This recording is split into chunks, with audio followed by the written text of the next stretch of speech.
Parce que ce n'est pas la femme qui désire. C'est l'enfant qu'on a mis dans la femme qui désire. Et l'enfant est en train de désirer les vitamines qu'il manque en lui.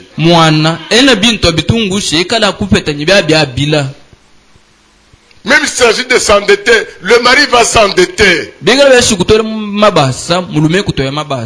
Je pense que nous sommes ici. Nous sommes dans la maison de notre Père, nous causons. Frère me disait dans l'église de sa condition 21, il dit, je vais parler ce soir de la manière que même quelqu'un qui n'a pas étudié, qu'il nous comprenne.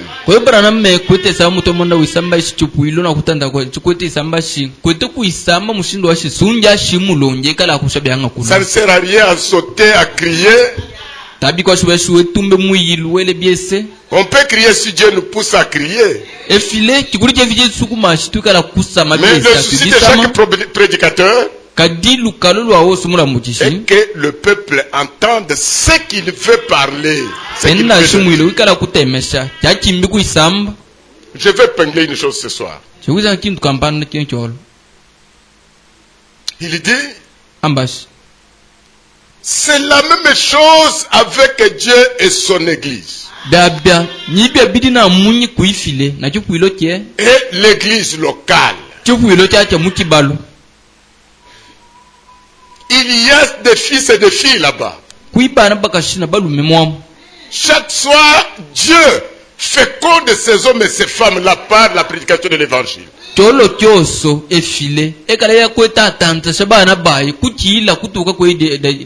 Il s'accouple avec son église. Mais maintenant, la semence parole qui est mise dans le cœur de croyants commence à avoir des questions. Les questions chez les hommes. Les questions chez les femmes. Dieu sélectionne ces questions-là. Il trouve ces questions, il cherche à connaître quelle sorte de ministère qu'il faut pour répondre directement à ces questions.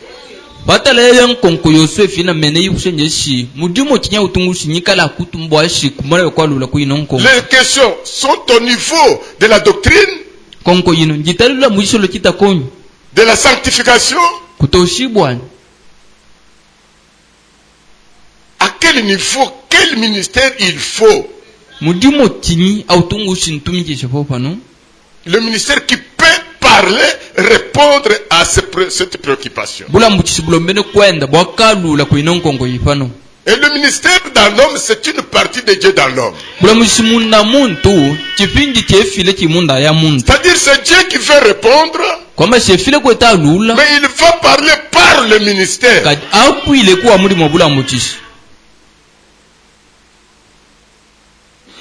Dieu commence à répondre à ces questions-là par le pasteur.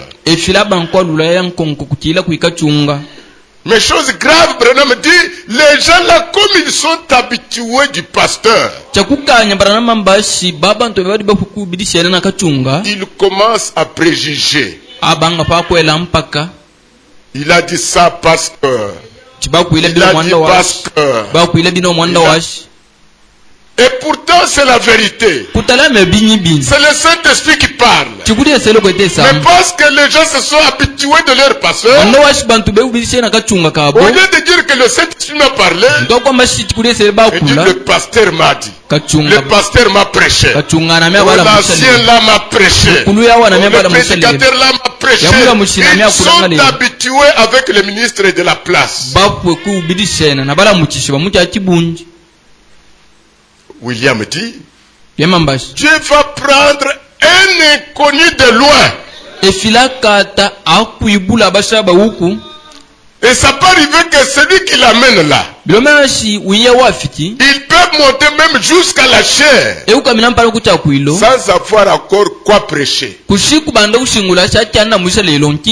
Ça arrive comme ça. Le Bible dit que c'est comme ça que la prédication pour le prisonnier de Jésus-Christ m'était donnée.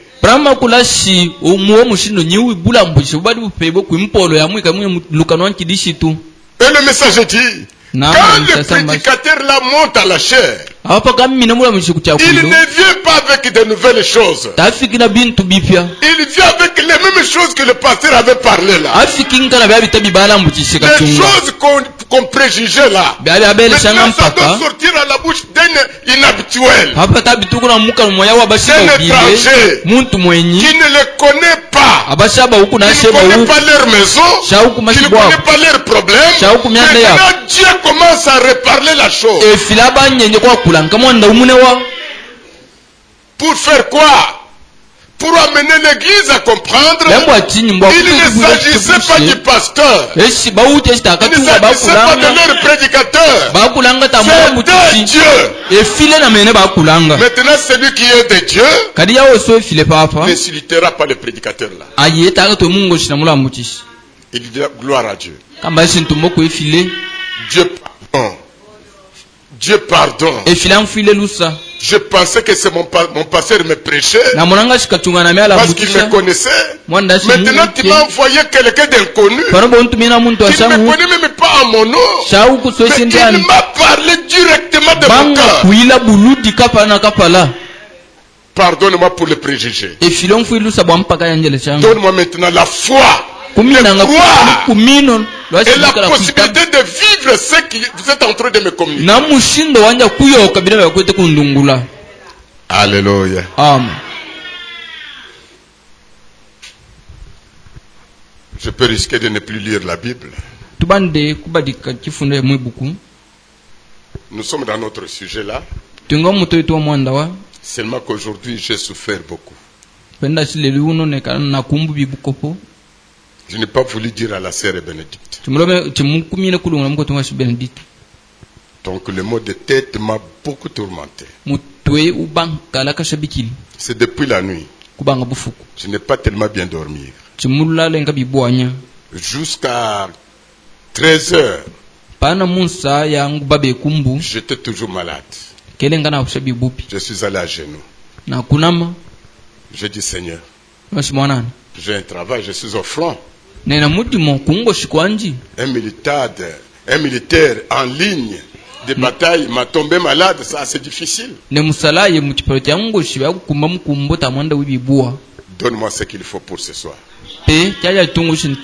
Chaque soir, moi je demande à Dieu de me donner ce qui vous concerne pour aujourd'hui. Parce que même dans le naturel, ce que vous aviez mangé hier, ce n'est pas ce que vous désirerez manger aujourd'hui. Aujourd'hui c'est un autre jour. La Bible dit, qu'est-ce que? À chaque jour suffit sa peine. Donc chaque jour ici, dans le naturel, on cherche à manger quelque chose de nouveauté. On ne va pas prendre le feuille de manioc qu'on a mangé hier, le reprendre encore aujourd'hui. Même le moineau n'avait pas accepté ça. Alléluia. Amen. Écoutez mes frères et sœurs. Dans la prédication, l'influence des nôtres.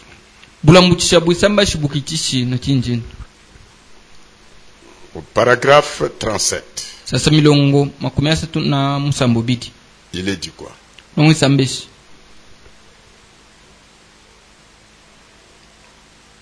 Votre famille est ce que vous êtes.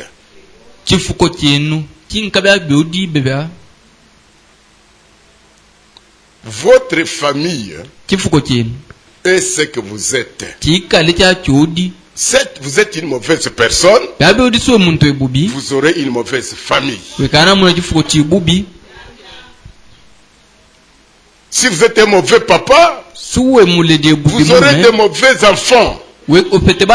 Pourquoi? Les enfants sont des postes récepteurs.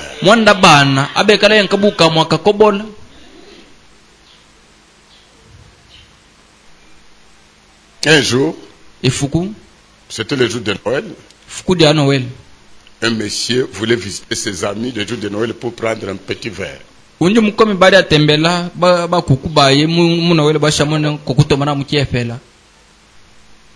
Son petit, comme le petit oracle, a dit non papa, je vais avec toi. Oracle était derrière papa. Ils sont entrés chez Jacques. Papa a pris un demi-verre.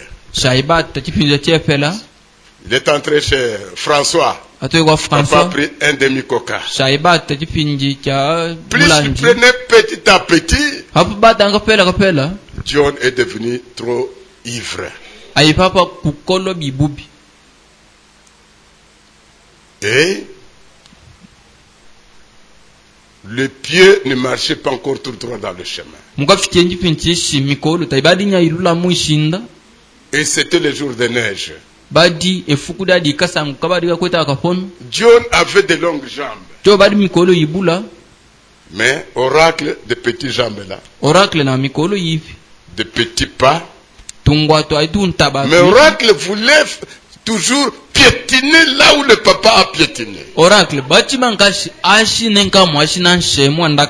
voulait marcher dans les pas de son père. Est-ce que êtes-vous spirituel? Comprenez-vous ce que je veux dire? Papa ou maman, votre famille est ce que vous êtes.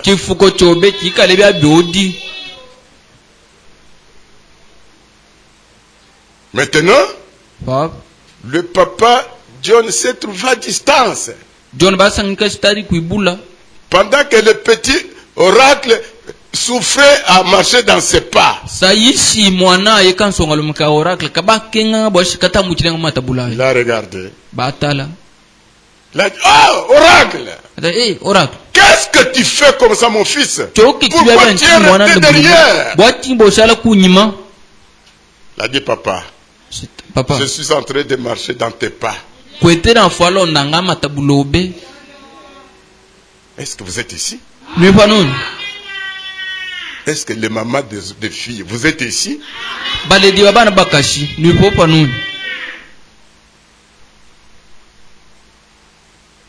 Papa, je suis en train de souffrir puisque je me marchais dans tes pas. John a crié. Jamais désormais, je ne boirai plus.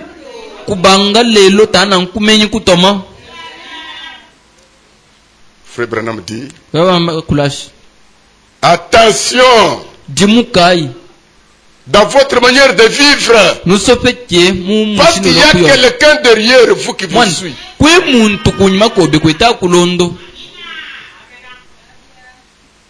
Dans l'adoption du 5 de 22-5 1960,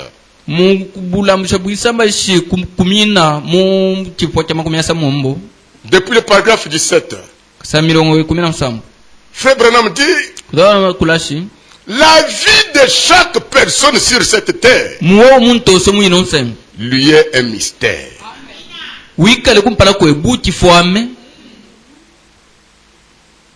L'objectif de chaque personne sur cette terre a été toujours un mystère pour nous. Nous sommes ici. Le motif de votre vie. Alléluia. Amen. Le but pour lequel Dieu t'a envoyé sur la terre a été toujours un mystère à chacun de nous.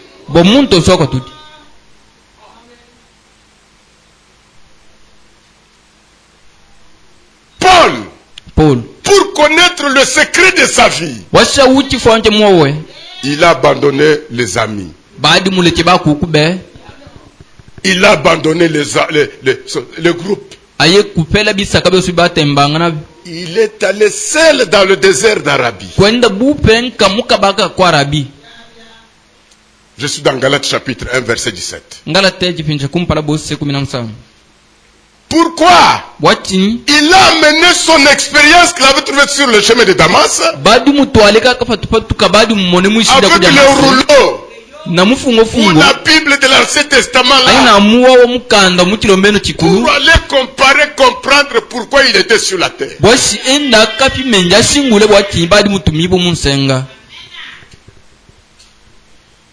Lisons avertissement pour jugement.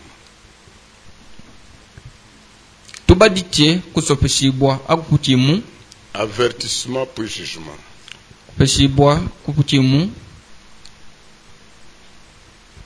Je vais lire la Bible.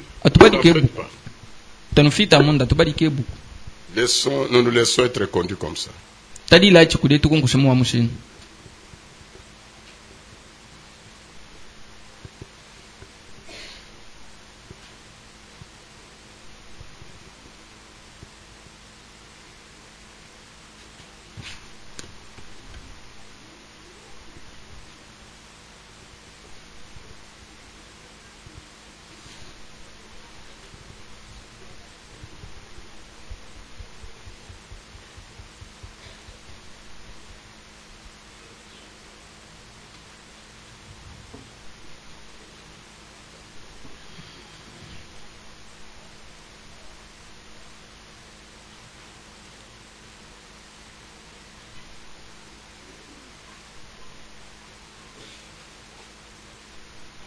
Je ne vois pas cette brochure ici. Avertissement pour jugement. Je vais me lire quelque chose là-bas.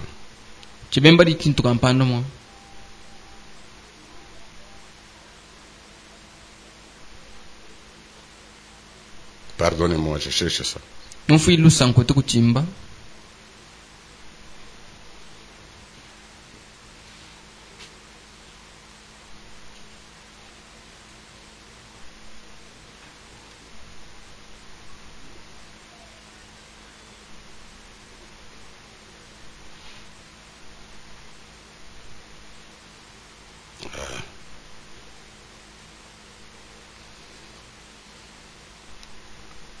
Il faut que je lise ça. Au lieu que j'en parle, il fallait que je lise. Je ne vois pas ce serment ici, je ne sais pas pourquoi.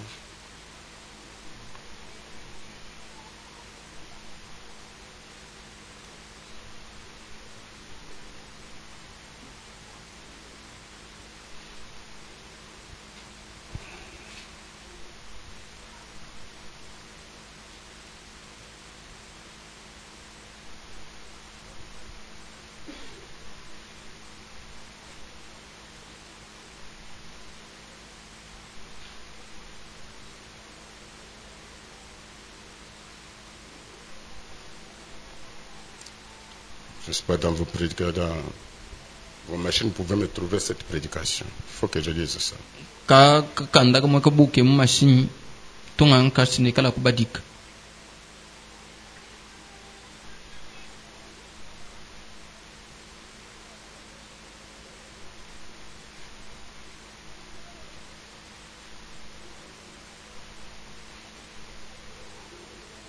Dans cette prédication-là, il fallait que je lise ça.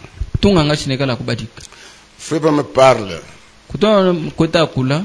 Il dit, Dieu nous a envoyé chacun sur la terre avec un but.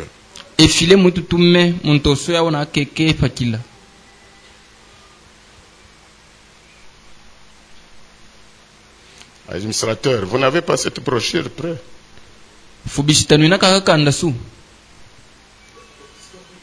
Oui. À la maison. Alors nous pouvons même parler comme ça. Frère Branham dit, Dieu nous a placés sur la terre pour un but. Vous avez eu ça? Voilà. Merci beaucoup, frère. Je suis sur le paragraphe 34.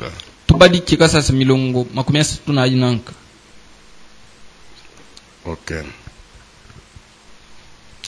Et maintenant, nous voyons qu'il est dans sa nature de toujours avertir un homme ou une nation avant le jugement.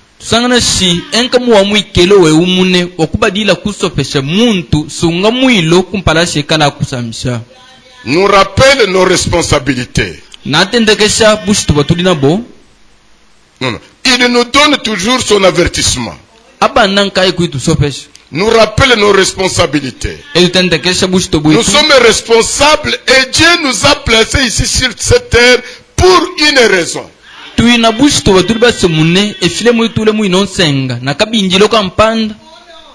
Et nous sommes responsables envers lui pour la raison pour laquelle il nous a placés ici. Écoutez, vous devez aller à lui et découvrir ce qu'il attend de vous. Vous voyez? Sans cela, par exemple, si vous travaillez pour quelqu'un et qu'il vous donne du travail dans sa ferme, vous ne pouvez pas aller vous asseoir simplement dans la grange et dire et alors quoi? Vous devez demander au patron ce qu'il attend de vous et le faire. Si vous travaillez pour quelqu'un, cherchez à savoir quelles sont vos tâches. Si nous avons une vie sur cette terre, nous devons aller à celui qui nous y a mis et lui demander comme Saul de Tarse, Seigneur, que veux-tu que je fasse? Que dois-je faire? Pourquoi suis-je ici? Que vous soyez ménagère ou laveur de vaisselle, quoi que Dieu vous demande de faire, accomplissez-le au mieux de vos possibilités. Si modeste que cela soit, même si cette tâche est petite,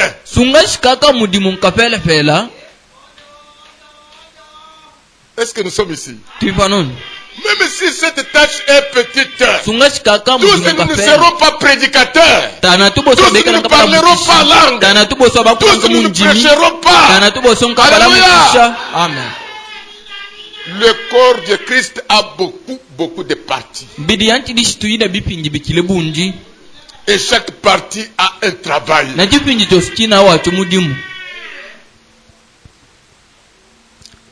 Écoutez 37. L'ennemi est que chacun de nous voudrait faire le travail de l'autre.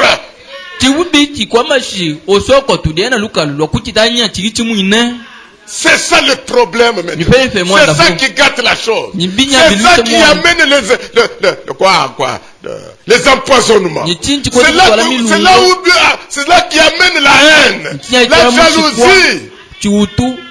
Nous voulons mettre le croc à jambe. Nous voulons ravir la balle au point de bottine de l'autre. Non. William dit, l'ennemi aujourd'hui est que chacun de nous voudrait faire le travail de l'autre. Nous voulons tous prendre le ballon pour nous. Comme disent les sportifs, voyez-vous? Voyez cette montre. Cette petite rouage a sa place. Ils ne peuvent pas tous être des aiguilles. Je ne regarde pas à l'aiguille pour y savoir l'heure. Mais si un seul de ces petits rouages est effectué, la montre tout entière donnera une fausse existence. Une heure inexacte. C'est pareil avec les gens. Tous les membres du corps de Christ doivent être à leur place. Dans l'harmonie. Voyez-vous? Moi, nous pouvons regarder autour de nous et voir à quelle heure de la journée nous sommes. Le monde regarde pour voir quelle heure il est. Il vous observe. Que vous soyez un minuscule ressort ou le ressort principal. Quoi que vous soyez, faites de votre mieux. Nous portons une responsabilité pour laquelle nous devons un jour rendre compte à Dieu. Chaque homme qui vient sur la face de la terre a une responsabilité dont il doit répondre à Dieu. Et ainsi de suite. Mettez-vous debout.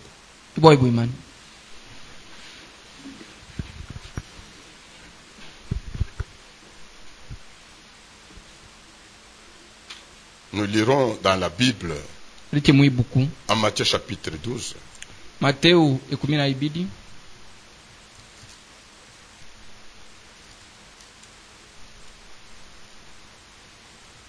Depuis 33.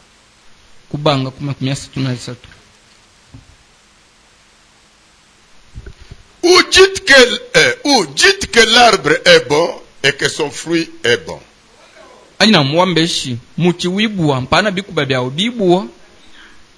Ou dites que l'arbre est mauvais et que son fruit est mauvais. Car on reconnaît l'arbre par le fruit. Race de vipères. Comment pourriez-vous dire de bonnes choses, méchants que vous êtes? Car c'est de l'abondance du cœur que la bouche parle. L'homme bon tire de bonnes choses de son bon trésor. Et l'homme méchant de mauvaises choses de son mauvais trésor. Je vous l'ai dit. Au jour du jugement, les hommes rendront compte de toute parole vaine qu'ils auront proférée. Car par tes paroles, tu seras jugé. Par tes paroles, tu seras condamné. Que Dieu bénisse sa parole. Vous pouvez vous asseoir.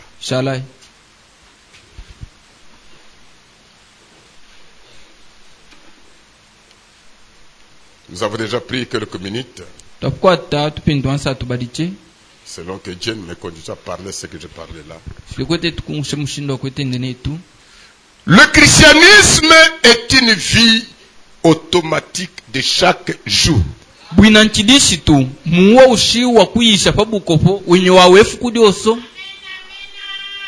Amen. Amen. Ce n'est pas quelque chose qu'on se débrouille pour avoir. C'est quelque chose qui est la vie de chaque véritable chrétien.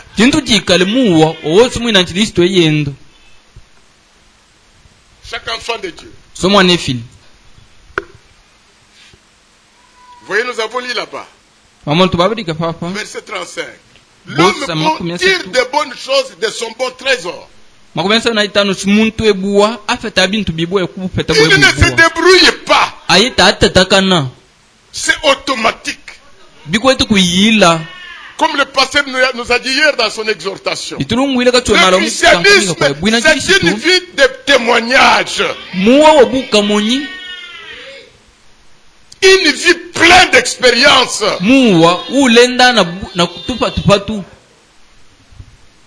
Amen. Amen. Nous ne partons pas, je ne peux pas commencer à vivre ce que Déborah vit. Amen. Non. Jamais ce que la sœur... Oh, tu es là? C'est la sœur Chantal. La sœur Chantal. Ce que la sœur Chantal vit, ça ne me concerne pas. Ça, c'est sa vie à elle. Écoutez, dans la prédication du bon Mangalade, prêchez le 7:59. Dans son paragraphe 22 jusqu'à 23. Frère Branham dit, notre vie que nous menons là, Notre vie qui est automatique là que nous menons chaque jour. Est-ce que nous sommes ici? Est motivé par le genre d'esprit qui est en nous. Si c'est Christ qui est en vous, le christianisme sera automatique. Vous n'allez pas conjuguer des efforts pour vivre comme une chrétienne. Vous n'allez pas conjuguer des efforts pour vivre comme un chrétien. C'est Christ vivant en vous. C'est Christ se manifestant dans votre vie. Si Christ est amour, le christianisme de Chantal sera plein de l'amour. Et là où il y a l'amour, il y a le pardon. Là où il y a l'amour, il y a la foi, la confiance. Et quand Chantal m'aime, moi Bernard, comme son frère, il me place la confiance. Il connaît mon frère, c'est un chrétien. Ce qu'il dit, c'est la vérité. Alléluia. Amen. Je parlerai ce soir sur l'imitation du christianisme. C'est une pensée que j'ai prise ce soir. Depuis 14 heures. Parce qu'il n'avait pas, j'ai souffert pour lire. J'ai dit Seigneur,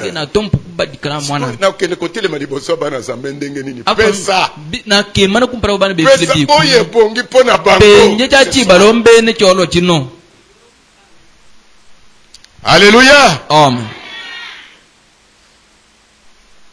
Le messager dit, si ça arrive que vous forcez à vivre dans la douceur, à vivre dans l'amour, à vivre comme un chrétien doit vivre, vous êtes vous êtes encore en dehors du royaume.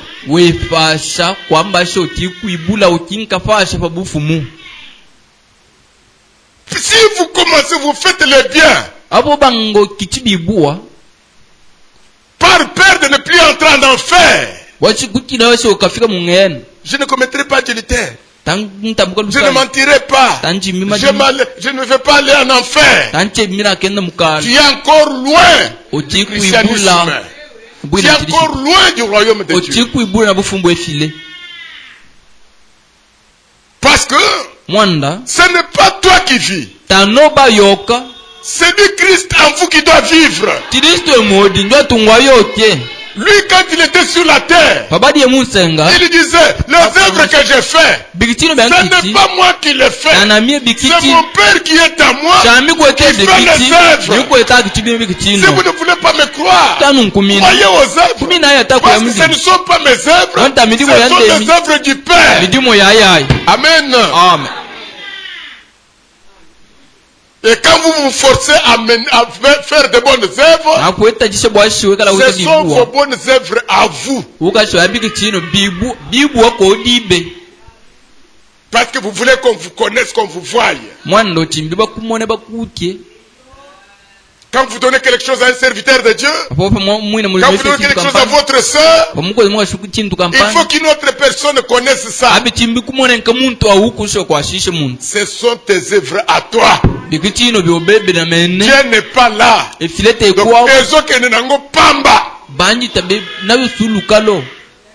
ce qui foufou au pesaka batu na kobeta katango ekendeke nango pamba. Soko somela kabasale nzambe bilamba po bayeba oyebisa batu ketala chemise ala tinga mutu na somele ekeyi nango pamba. Ben muri we befile we baudi la bilamba ko do chimbele seshi wa mutu ele wali mufale na mimu. C'est moi qui donne beaucoup la dîme dans l'église et zo kene nango pamba. Jésus n'est pas là. Ekeyi nango pamba. La loi de Dieu est que ce que la main gauche fait, que la main droite ne connaisse pas. C'est la loi de Dieu. Dieu ne change pas son avis vis-à-vis de la parole. Nous sommes ici. L'imitation du christianisme.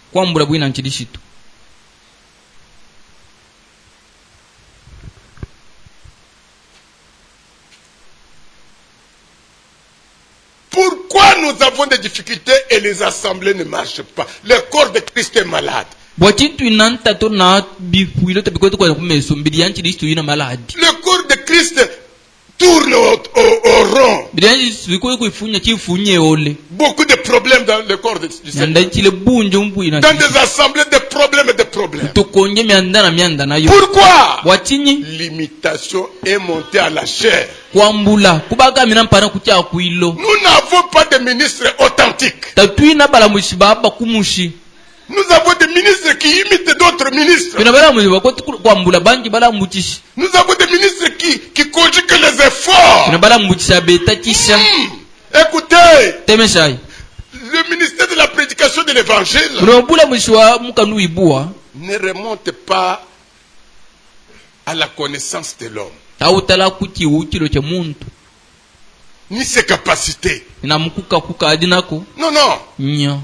Dieu avait dit à Zorobabel, ce n'est ni par la puissance, ni par la force, mais par l'Esprit de l'Éternel. Quand Dieu a dit à Zorobabel, il doit reconstruire la maison, le temple que Salomon avait construit. Zorobabel a regardé les années qu'avait prises la construction là. D'où venaient même les matériaux pour la construction. Il a dit,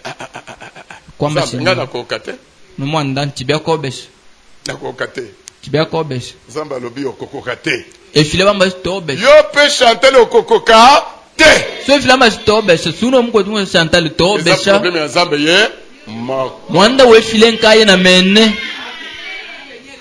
Vivre la vie chrétienne ne remonte pas la capacité de l'homme. Non plus ses efforts. À moins que l'homme veuille faire vivre ça. Mais le problème de s'abandonner totalement. Seigneur, moi je suis l'argile. Toi tu es le potier. Fais de moi ce que toi tu veux que je puisse être.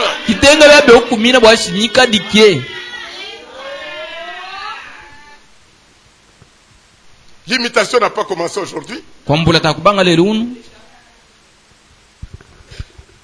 Pourquoi crier parle?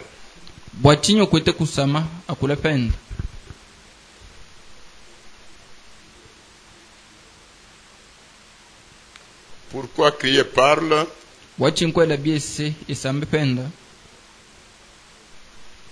Se prêcher le 14, 7 heures. Je pense 63.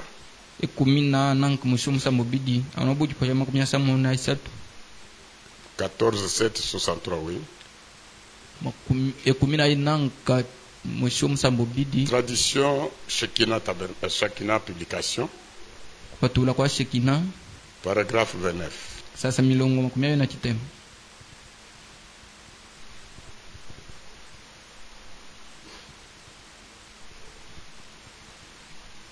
Vous vous faites souffrir pour rien. Allez à Dieu. Que Dieu te révèle pourquoi il te place sur la terre. Ne prenez pas ce qui est d'un autre. Quelle est la pensée de Dieu pour vous sur la terre? Écoutez bien aimé. C'est comme les ministères. Les ministères sont comparés à 5 cartons, mais qui ont des poids différents.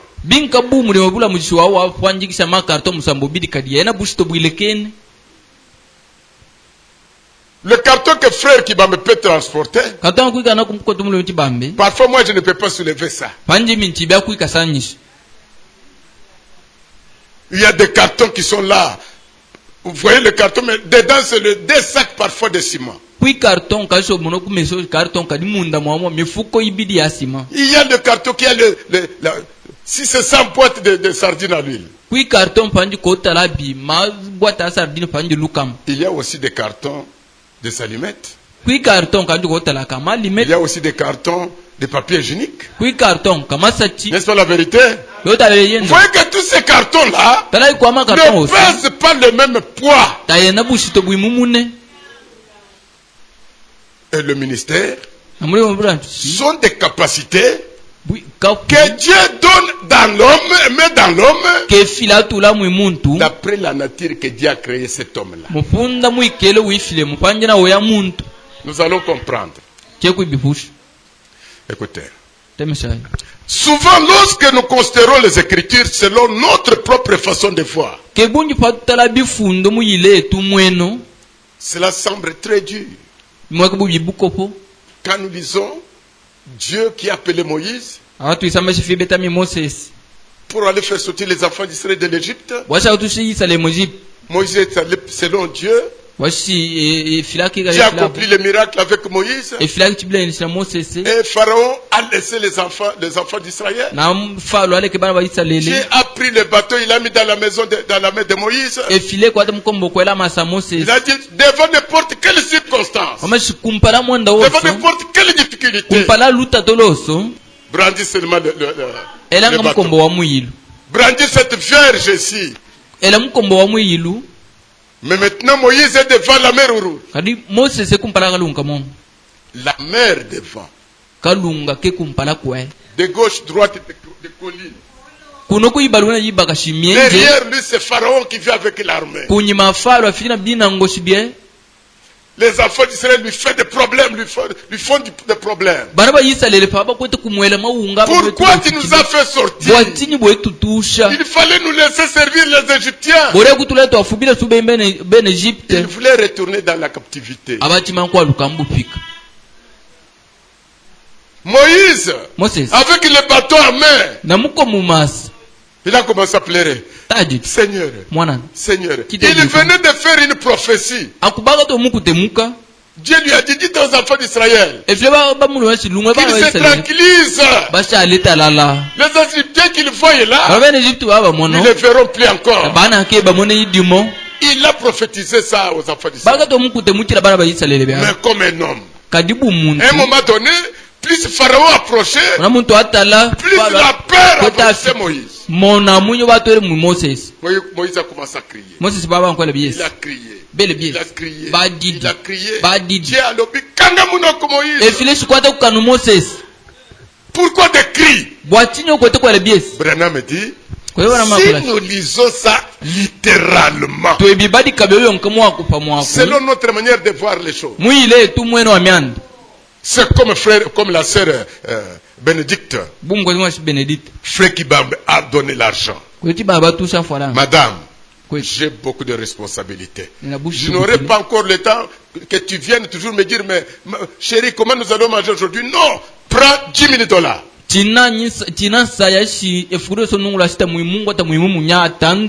Je t'ouvre un travail là-bas. Je dois commencer à travailler. Là-bas, c'est seulement pour les questions de la cuisine. Ne venez pas me poser les problèmes. Maintenant, un matin, c'est la sœur Bénédicte qui vient. Chef,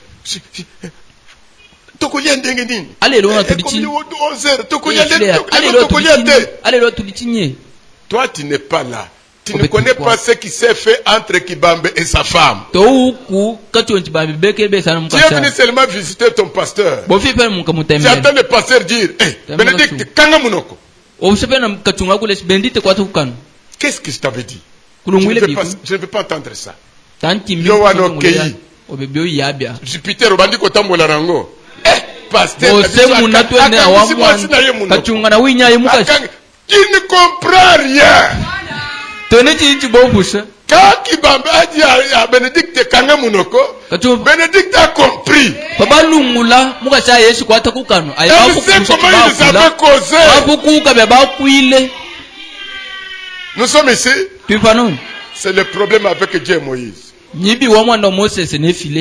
Maintenant, nous, quand nous lisons ça littéralement, avec notre propre façon de voir, cela semble très dur. Mais si nous étudions cela un peu, nous découvrirons que le Dieu infiniment sage sait exactement ce qu'il fait. Il voulait rappeler Moïse. N'as-tu pas quelque chose à mettre? Ne t'ai-je pas parlé? Qu'est-ce que tu cherches encore? Et il sait comment faire ces choses. Et comment traiter avec l'homme. Il sait ce qui est dans l'homme. Il connaît l'homme. Mais pas nous. Nous savons cela simplement d'une façon intellectuelle. Il sait ce qui est réellement dans l'homme. Amen. Lorsque Moïse vint au monde, c'était un garçon doué. Il naquit pour être un prophète, un libérateur. Il n'a qu'avec l'équipement déjà en lui. Écoutez,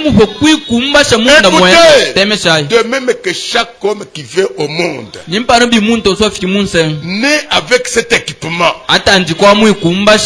Je crois fermement dans la présence de Dieu et dans la prédestination. Si ce n'est pas que Dieu veuille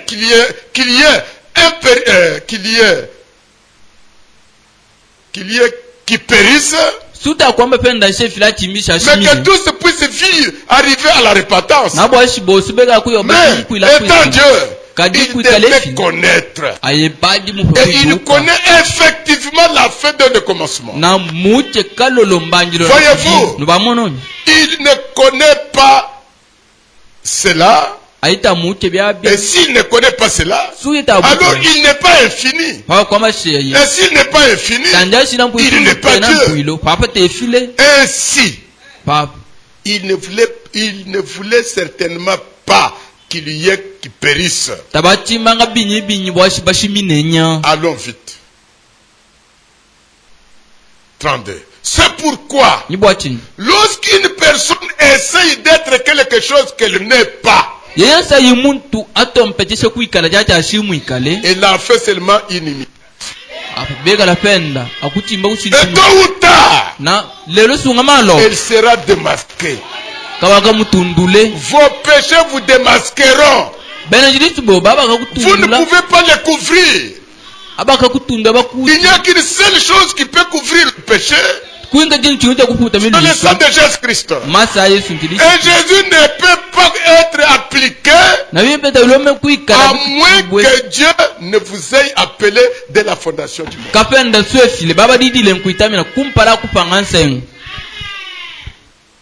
Nous sommes ici. Kibambe peut commettre une erreur. Bernard peut commettre une erreur. N'importe quel prédicateur peut commettre une erreur. Mais il y a certaines erreurs de certains prédicateurs que le sang ne couvre pas. Tous les prédicateurs que Dieu n'a pas mandatés, tous les prédicateurs que Dieu n'a pas envoyés, leur péché reste là. Tout ce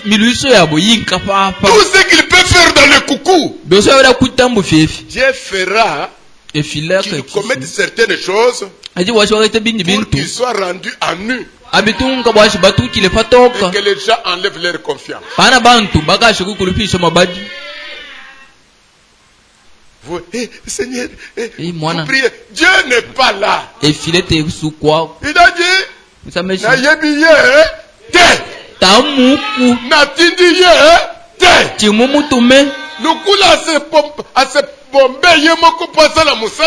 Il a dit, il se prend lui-même en charge. C'est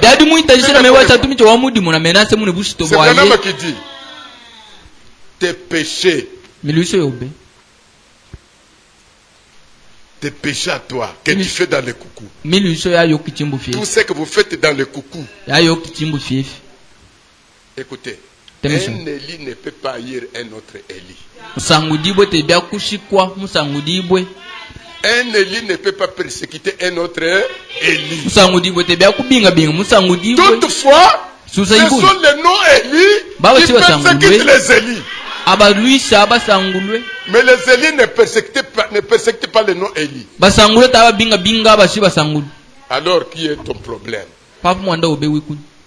Pourquoi toi tu persécutes? Pourquoi des réunions, boutou, réunions? Les réunions, il y a une question qui a été posée dans Genèse. Joseph allait voir ses frères. Là où ils étaient partis pour paître les troupeaux. Joseph a dit à son père, papa, je peux leur rapporter la nourriture. Il a dit, ça va, vous pouvez aller. C'est comme Jésus était venu. Joseph était le type de Jésus-Christ. Dans sa vie, il a commis qu'un seul péché. Un seul péché. Lorsque son père et ses frères se sont rendus en Égypte. Joseph a mis le mensonge sur la langue de ses frères. Quand on va vous demander, quel don vous avez chez vous, quel talent vous avez chez vous là-bas, dites que nous sommes des éleveurs. On va vous donner le tandis. Un place tellement vaste. Branham dit, si Joseph n'avait pas prononcé ce mensonge-là, il serait parfait comme Jésus. Maintenant, voilà, par amour, il va vers ses frères. À cause du don. À cause du don que Dieu a mis à Joseph. Les frères l'avaient haï. En dehors du don, des songes, interprétation des songes. Ces 10 personnes ici n'avaient aucune autre chose avec laquelle on pouvait dire ou condamner Joseph. Il a été haï à cause du don. Parce que Dieu parlait par lui. Parce que Dieu travaillait par lui. Lui ne savait pas. Lui partait, lui plein d'amour. Il allait vers ses frères. Elle haïssait, mais lui se souciait d'eux. Le voilà descendre la colline. Et ils disent, voyez le petit. Ils l'ont donné comme un nom. Le songeur vient. Voilà le songeur qui vient. Aujourd'hui, nous allons le tuer. Il est venu à notre merci, nous allons le tuer. L'un de leurs frères leur a posé une question qui n'a jamais trouvé la réponse jusqu'aujourd'hui. C'est Joseph qui vient ici. C'est notre frère. C'est notre sang.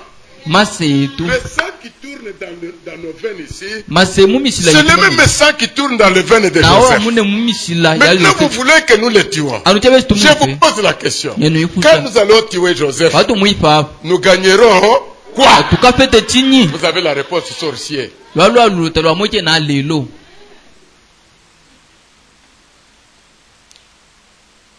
Cette question n'a jamais trouvé la réponse.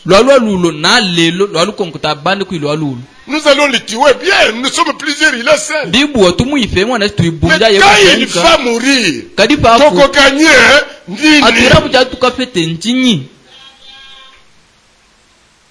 dans le monde où nous vivons. Vous aimez les gens, les gens vous haïssent. Vous souffrez pour les gens, les gens se complotent. Les fils de Caïn.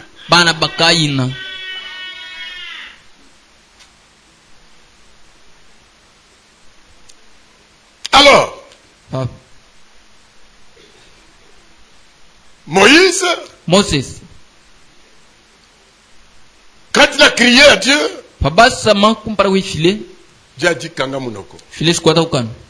Souviens-toi de ce que tu avais dit. Qu'est-ce que tu as dans la main, Moïse? C'est la verge. Mais pourquoi crier? Parle! Alléluia! Amen. Prends le bâton, étale le bâton devant la mer. Brandis le bâton à la mer. La mer va respecter. Oh mon frère, ma soeur. Pourquoi crier? Pourquoi le cri? L'épouse de Jésus. Pourquoi vous criez? Alors que vous avez la parole. Alléluia. Amen. Moïse, pourquoi crier? Parle. C'est Branham dit. Moïse, quand il est venu sur la terre, Dieu l'avait envoyé comme prophète. Et l'avait équipé à la manière de prophète. La constitution qu'avait Moïse n'était pas la même constitution avec Aaron. N'était pas la même constitution avec Corée Dathan. Il était constitué comme un messager de l'heure. La constitution qu'avait frère Branham n'était pas la même constitution que frère Franck avait. Et la manière que Dieu avait constitué frère Franck, ce n'est pas la manière qu'il a constitué Kibambe. Ce n'est pas la manière qu'il m'a constitué. La manière que Dieu t'a constitué, ma soeur, ce n'est pas de la même manière que l'autre s'est reconstitué. Et quand Dieu veut se servir de toi, il utilise la nature qu'il t'a donnée.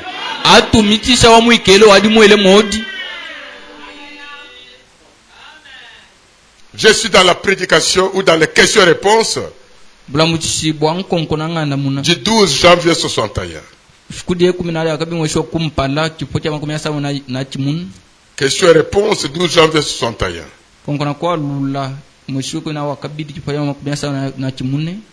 Nous allons lire.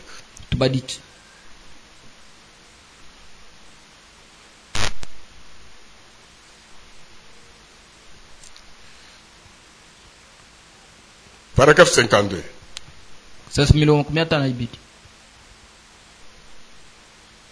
Écoutez.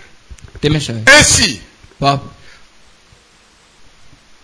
faites toujours ceci, frère. Chaque fois que vous sentez que vous devez faire quelque chose, voyez d'abord si c'est scripturaire que vous le fassiez. Et quoi que vous allez dans la Bible? Est-ce que c'est pour vous? C'est vous qui doivez faire ça ou qui devez faire ça?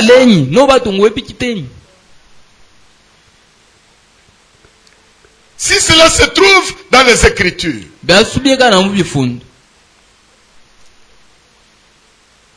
pas seulement écrit à un seul endroit, mais je veux dire absolument scripturaire d'un bout à l'autre.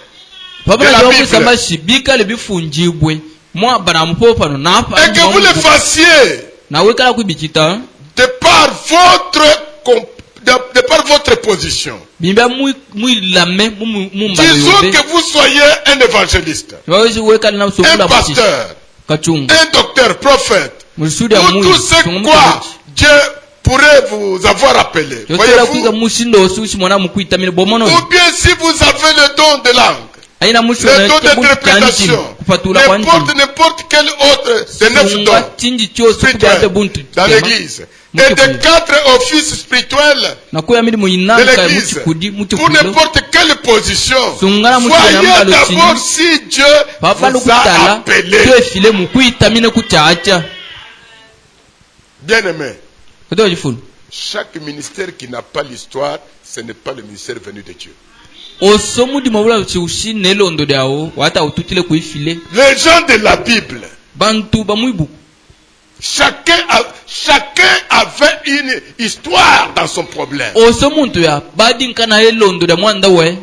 il n'avait pas honte de dire aux gens son histoire. Jérémie a parlé aux gens. Comment il a causé avec Dieu? Comment il voulait esquiver la chose pour dire que je suis enfant? Allez lire Jérémie chapitre 1. Et Dieu lui a dit, ne dites pas que tu es enfant. Depuis le sein de ta mère, tu avais fait un prophète. Moïse a son histoire. Saul de Tarse a son histoire. Et Branham dit, Paul et Moïse sont les types des prédicateurs du Nouveau Testament. Tout ce que vous faites dire que j'ai fait l'expérience avec Dieu, tu dois ramener dans les Écritures. Tu dois prendre ton expérience là, tu retournes dans les Écritures, afin que ton expérience trouve son adresse.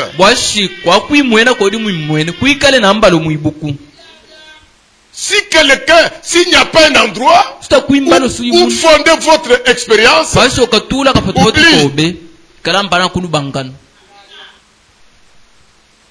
oublie. Ce n'est pas moi qui dis. C'est votre prophète. 53. Ensuite, la manière dont moi j'observe d'habitude les choses. Écoutez, ça c'est moi. J'observe la nature de la personne et je considère le genre de don qu'il prétend avoir. Voyez-vous, Dieu utilise sa création, sa créature, selon la nature qu'il lui a donnée.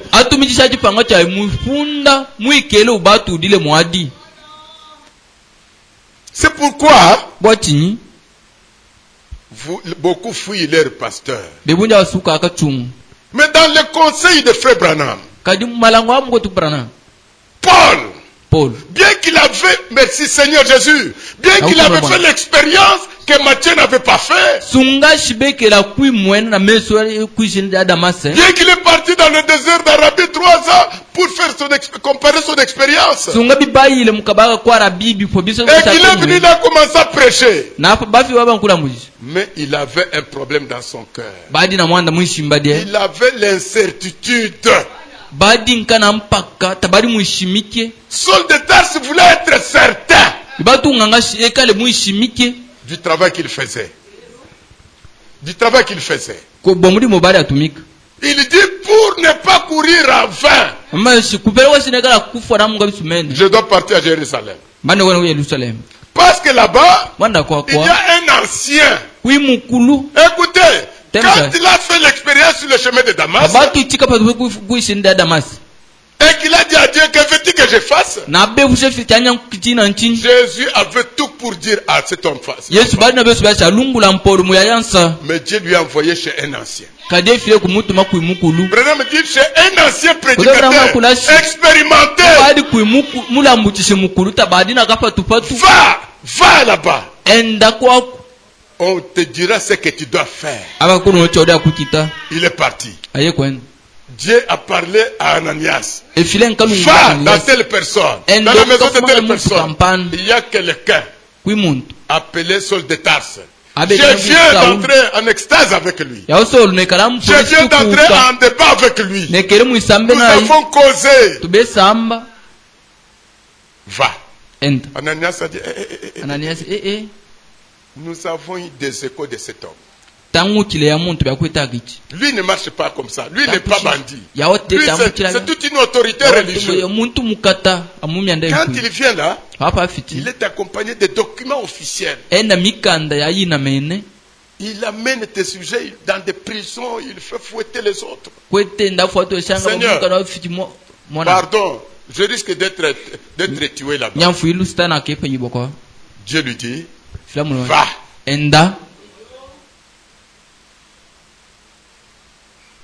Qu'est-ce qu'Ananias va aller faire là-bas?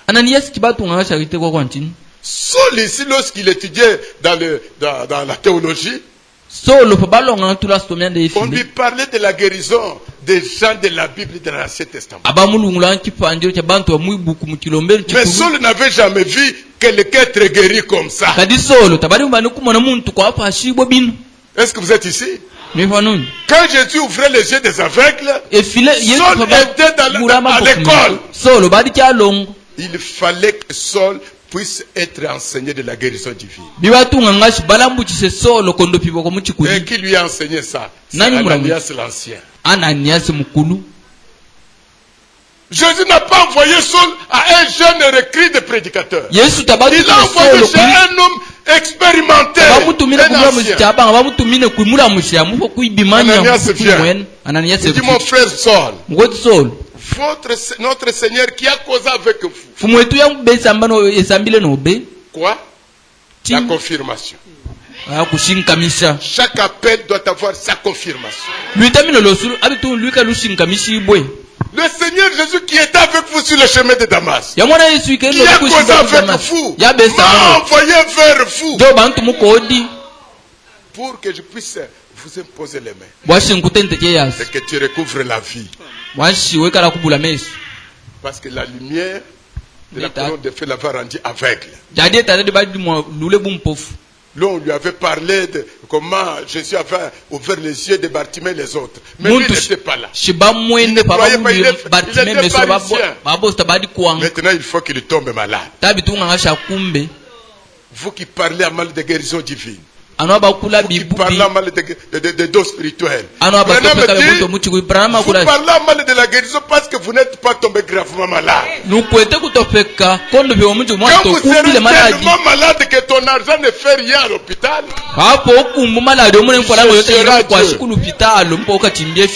Saul était rendu aveugle. Il fallait qu'il vive l'expérience de la guérison divine. On lui a imposé les mains.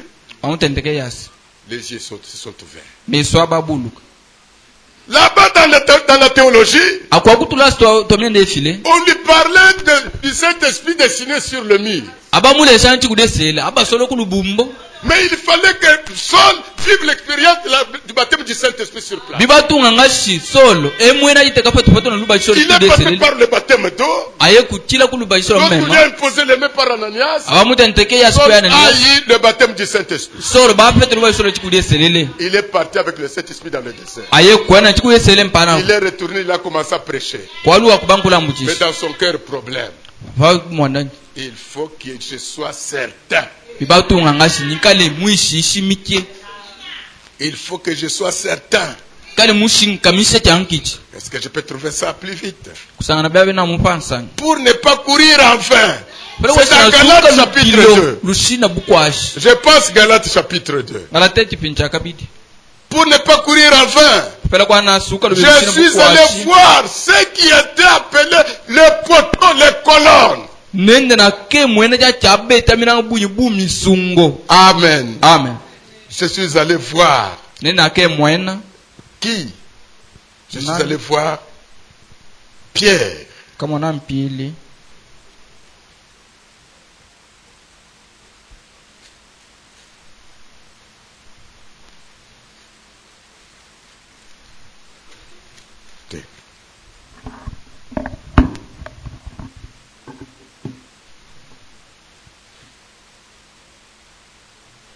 Ok. Galates chapitre 2.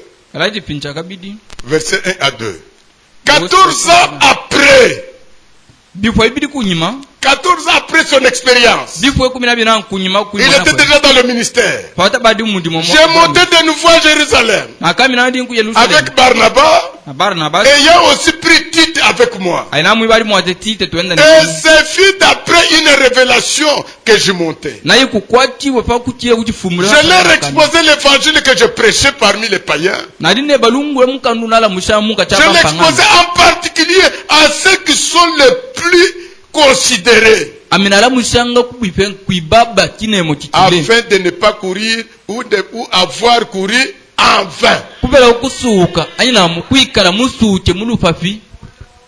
Votre pasteur est celui qui est le garant des Écritures dans cette église. Son associé ne peut pas se battre la poitrine. Qui qu'il soit dans l'église ne peut pas se battre la poitrine. C'est l'unique garant des Écritures. Que Dieu a placé au milieu de vous. Dieu ne peut pas placer la personne pour placer. Maintenant, quand vous avez votre appel, d'après les instructions de William Aaron Branham, vous venez vers votre pasteur. Que ce soit une vision, que ce soit un songe, que ce soit quelque chose de surnaturel qui t'est arrivé. C'est vers votre pasteur. Papa, j'ai quelque chose à vous parler. Voilà ce qui m'est arrivé. Voilà ce qui m'est arrivé. Voilà ce qui m'est arrivé. Vous pouvez avoir la vision pour ne pas la comprendre. Mais c'est votre pasteur qui comprendra. Écoutez Pierre, Paul, quand Paul vient, il vient chez Pierre. Il n'est pas parti chez Barnabas. Il n'est pas parti chez une autre personne. Il est parti chez l'homme qui était établi dans la ville. Je vous l'ai déjà, pardonnez-moi. Il est allé vers la personne qui était établie dans la ville. Que Jésus lui-même avait établi. Selon Matthieu chapitre 16. Il vient. Branham dit, ce n'est pas que quand Paul est arrivé là, et Pierre lui a donné la chair. Non, non. Paul est venu. Comme il était la personne qui avait fait des rages et des rages. Et que maintenant il vient comme prédicateur. Pierre n'allait pas lui donner directement la chair. Pierre n'allait pas lui embrasser directement. Dis-moi, comment le problème? Ce n'est pas la manière de vieillard. Un vieillard, il vous reçoit. Vous mangez. Vous vous lavez. Vous vous tranquillisez là-bas. À un moment, il vous approche pour vous parler. Parfois, frère me dit, ça pouvait faire 2 ou 3 jours. Mais un jour, il appelle, mais frère Saul, je compte causer avec vous. Comment est ton voyage? Il commence à lui parler l'expérience sur le chemin de Damas. Il termine. Comment il est parti dans le désert? Comment il est revenu? Il a commencé à prêcher. Maintenant, il est venu vers vous. Et je suis venu vers vous. Vous qui êtes la colonne. Vous qui êtes la personne établie de la ville. Je suis venu vous voir. Que je vous parle. C'est vous qui pouvez avoir la bonne compréhension de mon appel. Alléluia. Qui peut entendre la voix. Il peut avoir la vision. Il peut avoir le songe pour ne pas comprendre. Jusque-là, Paul ne comprenait rien. Quand il a relaté son histoire, l'évêque a écouté. L'évêque a noté quelque part. Le lendemain, dit, frère Paul, c'est aujourd'hui que tu vas nous présenter l'évangile. C'est toi qui vas nous prêcher. C'est vrai? Oui, c'est toi qui vas nous prêcher. Merci, évêque. C'est lui qui a la chose. C'est lui qui a l'or pur.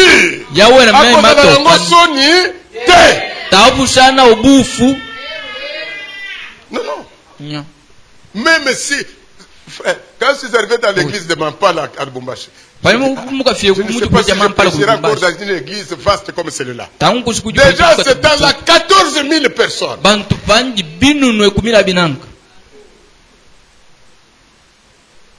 Mais ce n'est pas moi qui prêche. C'est quelqu'un qui prêche. Paul n'a pas tremblé. Le moment est arrivé.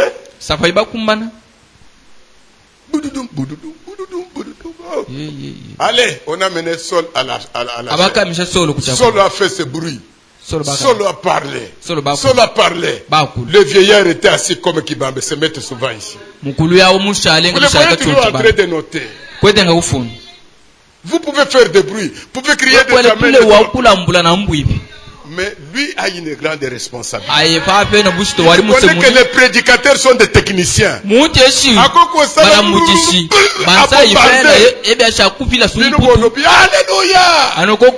lui a découvert. Il y a un ça ne va pas ici.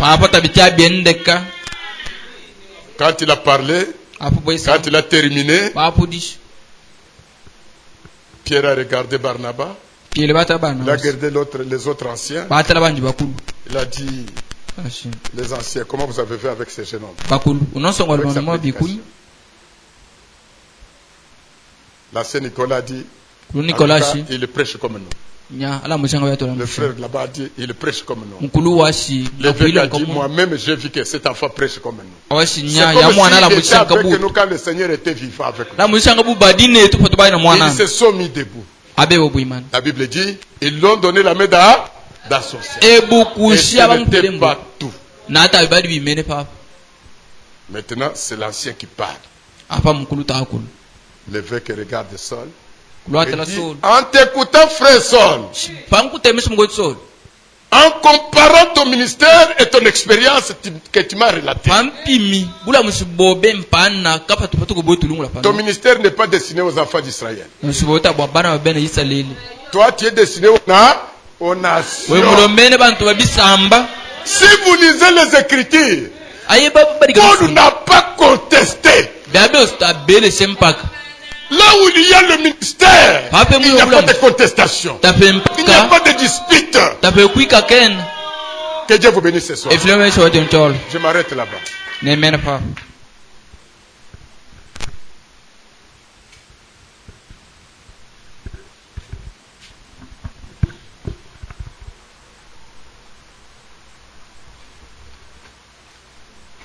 Nous allons continuer avec la partie de la journée.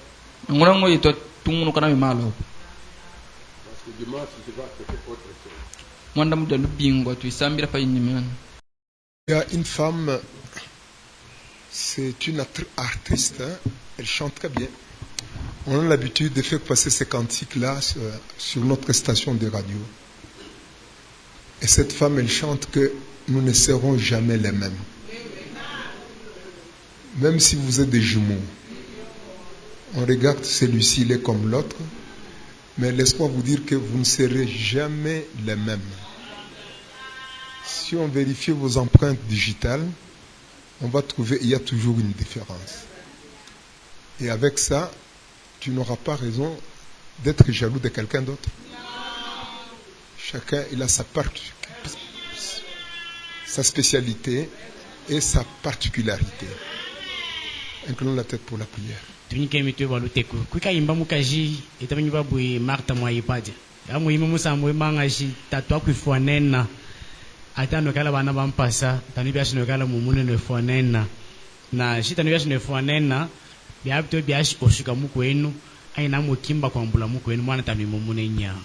Lorsqu'on va ouvrir la radio aujourd'hui, je vais demander à notre technicien de mettre ces cantiques-là. Même 2-3 fois. Nous ne serons jamais le même. Chez vous à la maison, vous allez suivre ces cantiques-là.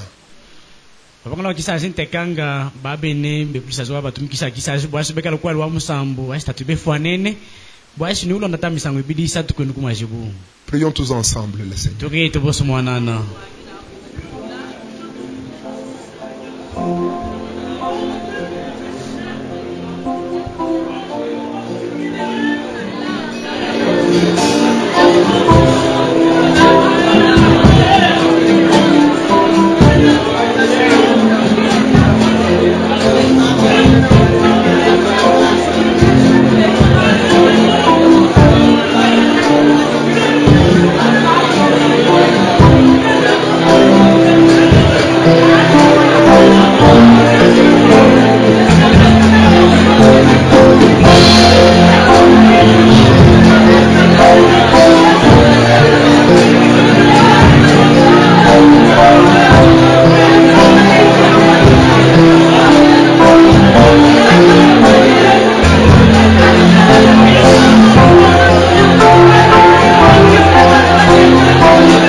Lorsque tu es en train de t'exprimer et parler à tes enfants, Seigneur, tu ne cites pas le nom des gens.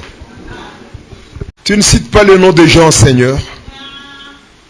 Mais rien que par l'explication de la parole de Dieu, tout celui qui est concerné, il peut se situer lui-même là où il est.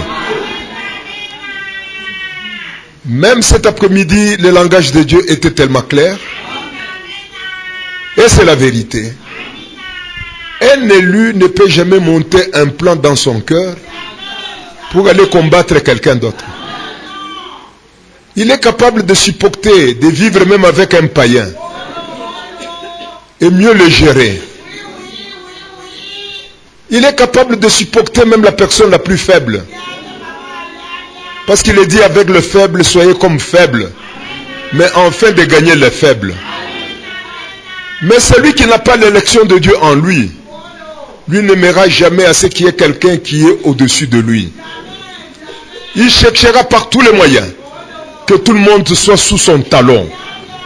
Si quelqu'un essaie de relever la tête pour essayer de le contredire, c'est la guerre qui commence. Oh Dieu, dote tes enfants avec un bon cœur. Fais en sorte que chacun de nous puisse assumer correctement ses responsabilités en tant qu'un véritable chrétien. De par nous-mêmes, on sera incapable. Mais avec Dieu, au nom de son Fils Jésus-Christ, on fera des exploits. Nous allons nous faire démarquer par rapport à tout ce monde qui est ici sur la terre. La différence sera nette. Nous te disons sincèrement merci, parce qu'il t'a plu à ce que nous puissions écouter cette intervention de cet après-midi, pendant cette période qui est tellement chaude. Seigneur, tu es entré en scène. Et tu nous as parlé comme un père responsable, un parent responsable qui parle à ses enfants. Et nous avons accepté, Seigneur, ton exhortation. Bénis ton serviteur. Il a parlé. Et il s'est demandé comment est-ce qu'il va se tenir derrière la chair.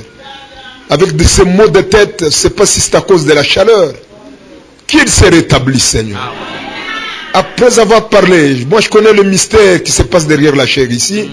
Lorsque quelqu'un est sous l'onction, il y a un grand mystère qui se passe dans son corps. Que ton fils et ton serviteur soient totalement rétablis. Sa bonne santé nous fera beaucoup de joie. Surtout quand nous le reverrons encore ici derrière la chair demain, nous allons glorifier ton nom.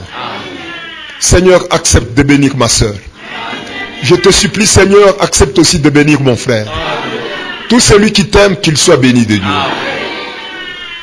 Amène loin de nous toute forme de jalousie. Que ça s'en aille très loin de nous. Merci. Encore une fois, bénis-le. Bénis les offrandes, tout ce que tes enfants ont apprêté pour mettre dans la corbeille. Que chaque geste ne retourne pas, ne soutire pas, ne se retire pas sans être béni. Merci de tout cœur. C'est la fin de notre réunion. Protège-nous, oh Dieu, garde-nous. On ne sait pas ce qui peut advenir au cours de la journée d'aujourd'hui jusqu'à la journée de demain. Nous ne savons pas, parce que toi-même tu es en train de dire que ce jour-là arrivera de la manière que beaucoup ne s'entendront même pas. Beaucoup peut-être sont en train de s'imaginer que Jésus reviendra, c'est pas moi, dans 100 ans, mais ça peut changer dans quelques minutes ici. Ce que je te demande, fais en sorte que chacun de nous, qu'il soit prêt. Que chacun de nous soit sur la liste de ceux-là qui vont participer à ce grand événement que nous attendons, c'est-à-dire le retour de Jésus-Christ. Bénis-nous jusqu'à la prochaine rencontre. Nous te prions au nom de Jésus-Christ, ton Fils bien-aimé. Amen.